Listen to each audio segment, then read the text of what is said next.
Bum-ba-da-dum. Howdy y'all, Banjo Ben here with a brand new Northfield mandolin. We just got this one into the store and I had to film a lesson with it because I love it. It's an F5S. I'll tell you a little bit about it in a little while. Hey, but first I want to play for you these Build-A-Break solos for You Are My Sunshine in the key of G. It's a great key to sing it in. I want you to listen for something. In the first solo, I only played the basic melody. Okay, just like you would sing it. In the second solo, you'll see that I add some scale tones from the major scale to help build it up. And then in the third solo, we're going to bring in some licks and tricks to help make it more fancy. Let's just be honest. We like fancy mandolin stuff. Listen to me. I'm going to jump back there and play it, and then I'll tell you more about what Build-A-Break's purposes are.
Pretty cool, huh? You see how we started with a very basic melody, just like we sing it, learn how to add some scale in there, bring in some other licks.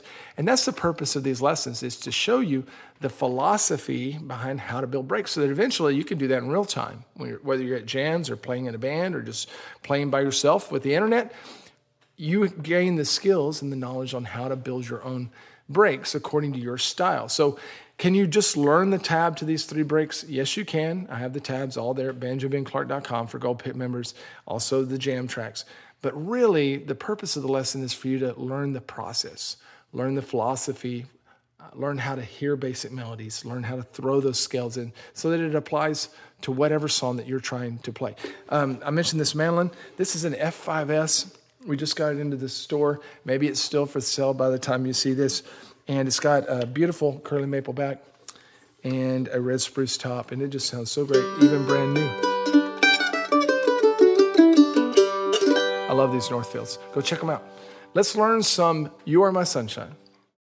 Let's first learn this basic melody together. We're going to do it in the key of G. It's a great key to sing it in, by the way. There's only 3 chords that go to this song, traditionally. G, C, and D, the 3 chords that you would expect in the key of G. And when it comes to the basic melody, there's a couple things we can keep in mind. Let's go ahead and pull up that first line of the tab there. I do have the lyrics beneath each one of the notes. Helps you keep track of that. But we want to make sure and internalize this basic melody. We want to be able to hum it and play it at the same time without looking at tabs. So we're going to use the tab to learn it here. But then before we move on to the level 2 solo, I really want you to promise me now that you'll be able to play this melody in your heart, in your mind, and with your fingers at the same time. And that will help us whenever we're building out the solos to be able to hear the bass melody and keep it at the forefront, because we still want to play the melody no matter how difficult of a solo that we're playing. You'll notice each one of these notes are downstrokes. It won't be that case for the other 2 solos, but all of these are either quarter notes or half notes or even whole notes. You'll also notice a pattern with the rhythm there. Our pickup notes come in on the second beat of that first measure. 1, 2, 3, 4, 1, 2, 3, 4. And then it does it again, right? Measure 3 and measure 5. You see that? How there's a rest on the first beat of the measure. So just pay attention to that as regarding your counting. We'll play notes over that rest in the other solos, but it's good for us to know how to count it so that we can play this melody accurately as we get started here. Let me play this first line for you very slowly, and if you can read tab, try to play along with me. 1, 2, 3, 4, 1. 1, 2, 3, 4, 1, 2, 3, 4, 1, 2, 3, 4. Pretty straightforward. Can you pause the video and play through that and maybe even sing it at the same time? If so, let's move on to that next line. We start the line with 2 half notes. So they get 2 beats each over a C chord. Sounds like this. 1, 2, 3, 4, 1, 2, 3, 4, 1, 2, 3, 4. That word gray there in measure 8, that lasts the whole measure. It's called a whole note. So that's going to give us a lot of opportunity in future solos for doing all kinds of great licks to kind of fill in that space after we play the melody note. Then we've got another pickup at the end. So I'll just play this whole measure or line again. 1, 2, ready, go.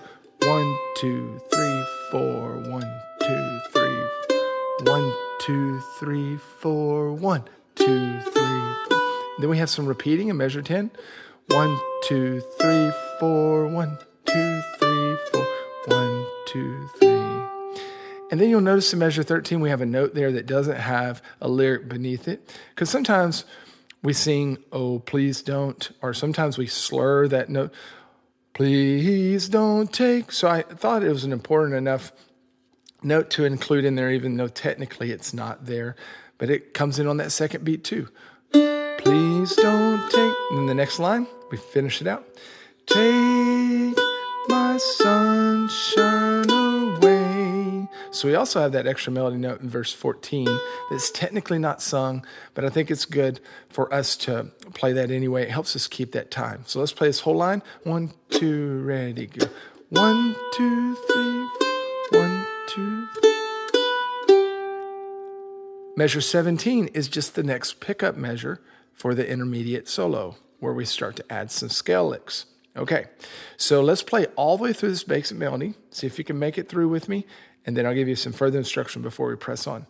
From the top, 1, 2, 3, 4, 1. 4, 1. 2, 3, 4, 1. 1, 2, 3, 4. 1, 2, 3, 4. 1, 2, 3, 4. 1, 2. 1, 2.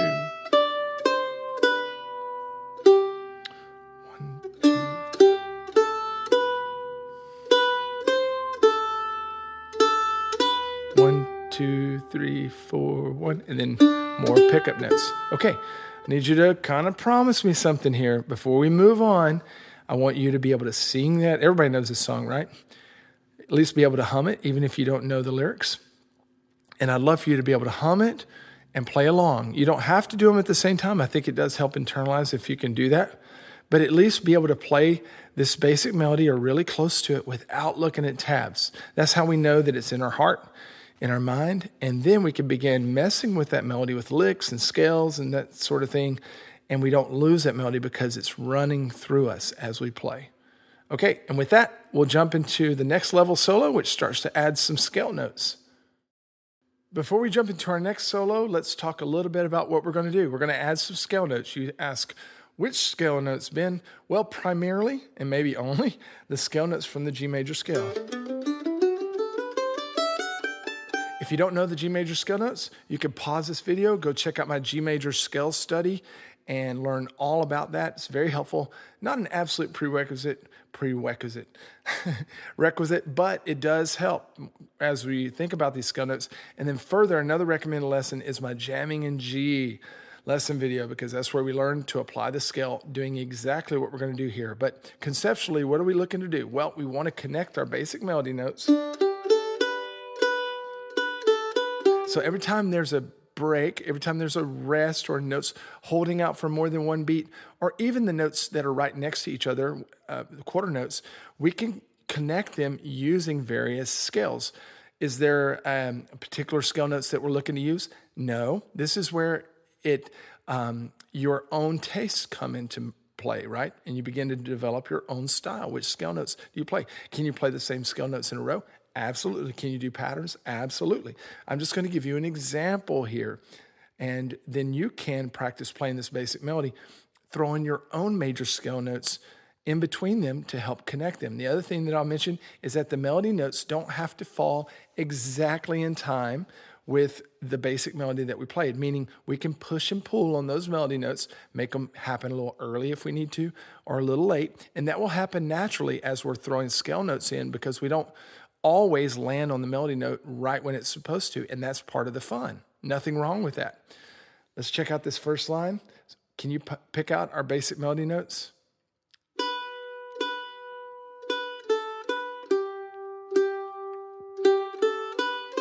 They're all there, even if they're maybe just played once instead of twice in a row. I'll play it for you a little bit up to speed. You'll be able to hear what I'm talking about.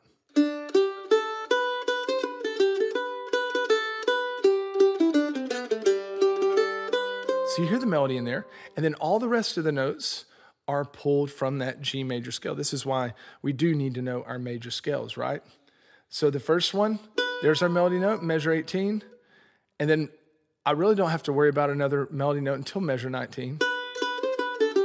There's our next melody note, and then we go ahead and play some quarter notes, which never forget to play quarter notes when you need to. It's good to have space. So that lick in measure 20, that's just almost right down the major scale. It's actually the pentatonic scale.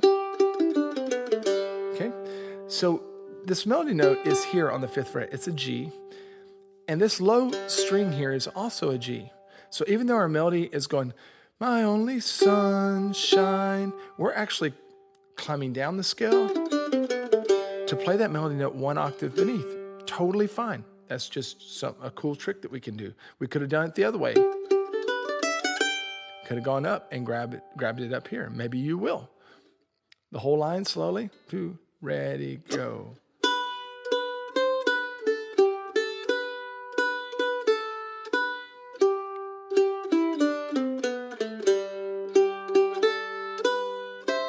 Now we switch to a C chord in measure 22. Does that mean that we change our scale to play a C major scale?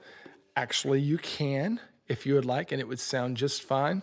But if you want to just keep thinking about it in the key of G, using the G major scale, that's just fine too. These are all G major scale notes, and they happen to all be also C major scale notes. What are the melody notes doing? You make me happy when skies are gray. All those melody notes are there, just with a few scale notes thrown in. Let's try playing the whole line. 1, 2, ready, go.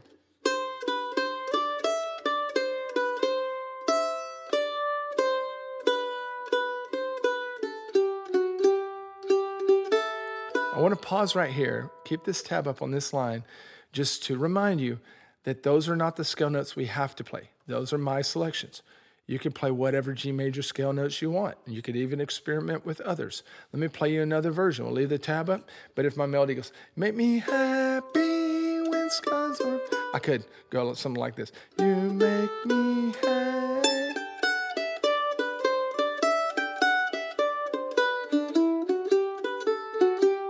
Do you hear the melody in there?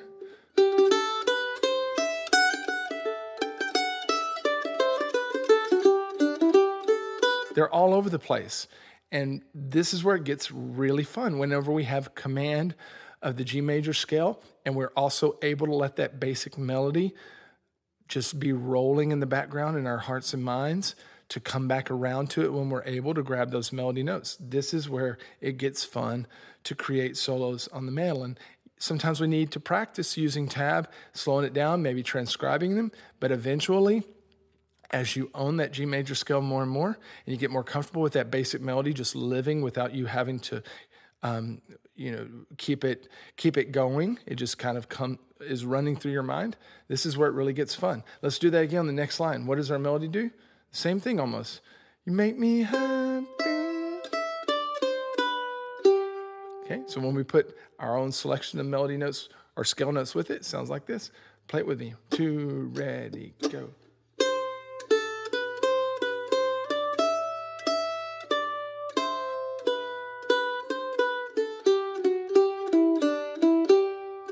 I could totally hear the melody in there, can't you?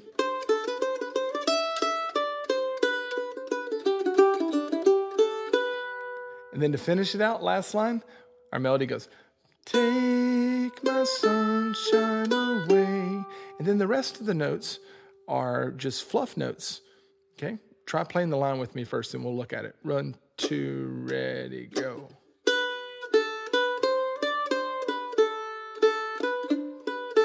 Sorry.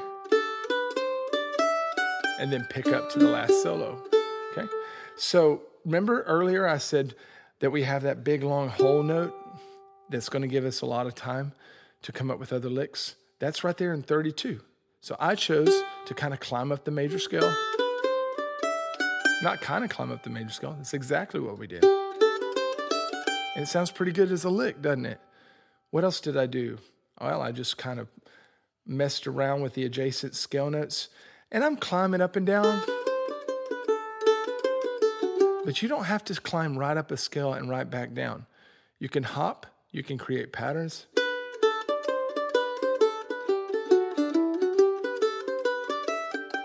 Something like that would be a lot of fun too. Okay, let's play the whole solo using these scale notes. 1, 2, ready, go.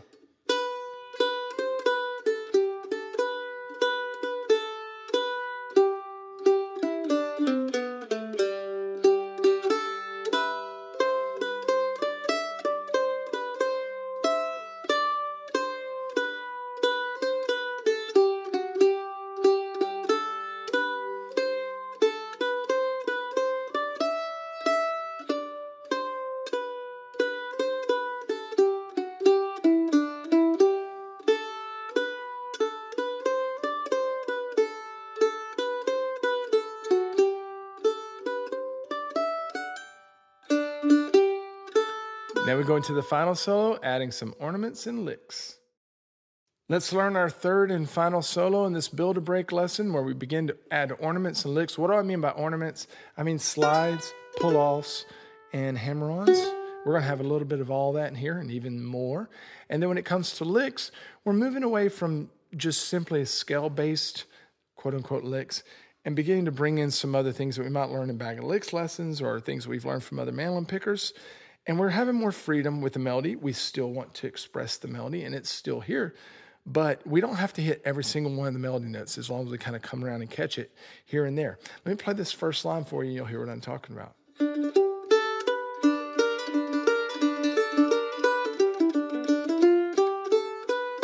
Did you still hear the melody?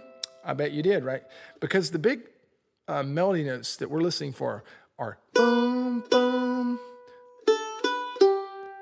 right? And they're all there. We just have lots of other licks. So where do these licks come from? Well, we're doing a bit of cross picking, aren't we? That type of thing, which is a really common and easy thing to do to mandolin breaks. Not necessarily easy to play, but easy to add in to create some great action and to fill some space. Then when we get to measure 36, we're just doing a scale-based lick there, aren't we? When we get to measure 37, our brain's expected to hear, "You are my sunshine." But I started out on the 3rd fret. What note is that? That's an F natural. It's the first real note that we're playing outside of the G major scale. And that's the 7th tone, the dominant 7th in the key of G. And we use that in a chord a lot of times, in a G7 chord, or like this.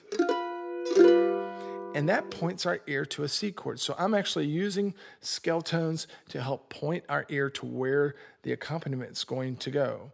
We do have those slides using our index finger from 1st to 2nd fret. Those aren't super fast slides. They're 8th note slides, so don't rush them. The whole line again sounds like this if you want to try it with me. Ready, go.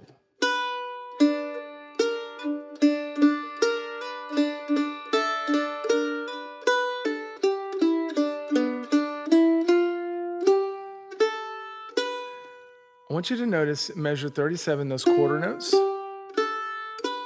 that we're playing this fancy break full of lots of licks and tricks and tips, but we still can play quarter notes and they sound great. You don't have to play straight 8th notes, and that should give you a relief. We're going to the next line. What is our melody doing? Boom, boom. It's important that we think as much as we can on the mandolin and other instruments about where else we can play those melody notes. Yes, the melody's here and here, but this open E string can also be found here on the 7th fret of the A string. We're always thinking about that, or you'll get to where you are And then this note here, 2nd fret of the A string, can also be played on the 9th fret of the D string. So it allows us to grab some different chord shapes to bring in some harmonies. And that's what we're doing up here at the end of 38. So our melody is actually here with our ring finger, and we're playing a G note on the top to provide some harmony. We're playing a version of a C chord. So we're hammering into that.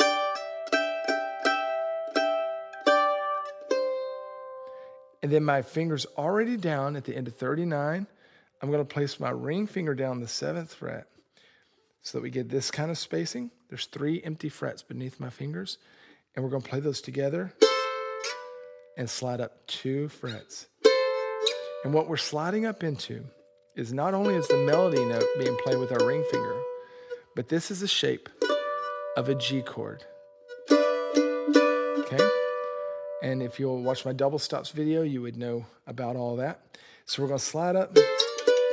And then on the 3rd beat, we're doing a really cool little lick. It says pull off there, but I actually slide it backwards really quick with my middle finger. And it is a 16th note slide. It goes really fast. Don't worry about the tab. I want you to watch my fingers. Use your ears. Try to learn this. Can you play that much? Takes a little practice to slide those smoothly. And then with your middle finger, reach up and do this.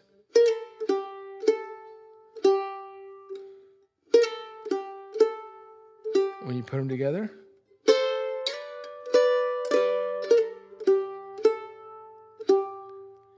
so the whole line sounds like this. And this is the most difficult line in the whole song.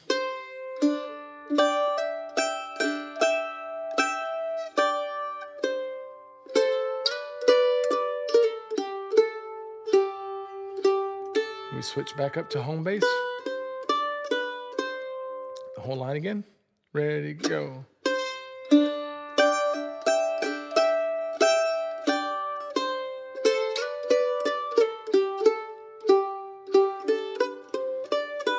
Next line, we go to a C chord. And what is our melody doing? It's here, and then it goes up to here. But we talked about playing melody notes in different spots up to here. So I'm just going to think about walking up the scale.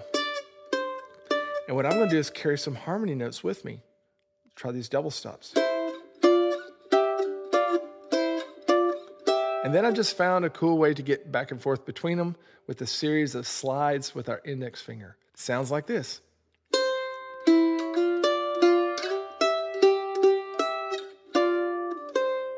That takes a little practice.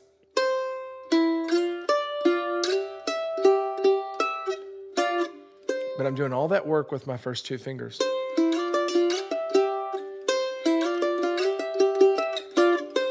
That one may take a while, but it's a worthy lick to learn. We're going to use it all the time.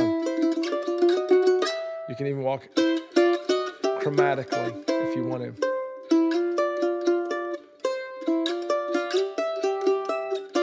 If you get that lick under your fingers, you're going to use it all the time when you go to a C chord. And if you go to a G chord, you can do the same thing on the first 2 strings.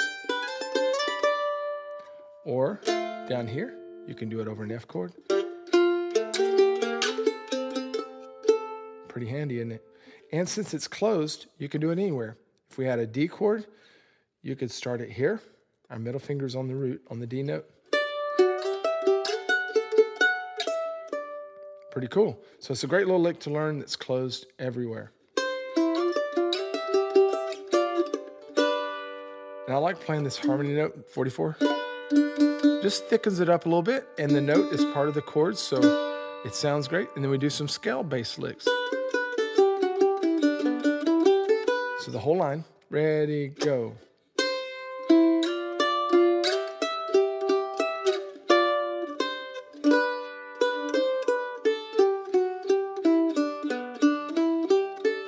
And then the rest of it out is pretty much just scale stuff too. We do get outside of the major scale using that flat third. I have a flat third study lesson that would explain why we do that. But the flat third, the third tone of the scale, so 1, 2, 3, is the easiest one to really mess with and begin to make our breaks sound a little thicker. And we're going to do that a couple different ways. We'll start by sliding into it. And then measure 47, we're actually going to fret it. So I bring down my middle finger to the 2nd fret. You'll notice a little dot beneath the 5th fret in measure 48. That's just a staccato note. I'm going to play it and raise my finger. It's just an effect that I like to do. Slide. Again, what note is that? It's outside of the scale. That's also a flat 3rd. It's the same note as up here. And we're sliding into the major 3rd. The whole line, ready, go.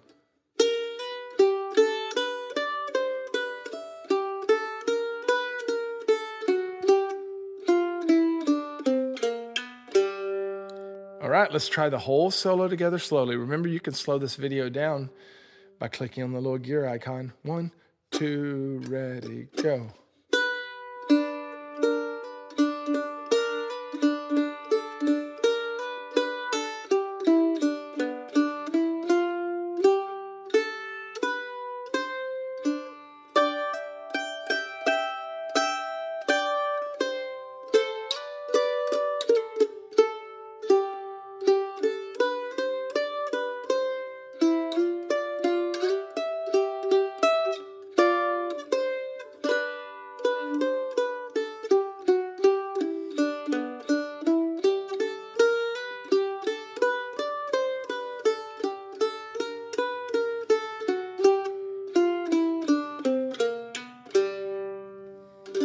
Okay, maybe you were ready for that 3rd solo.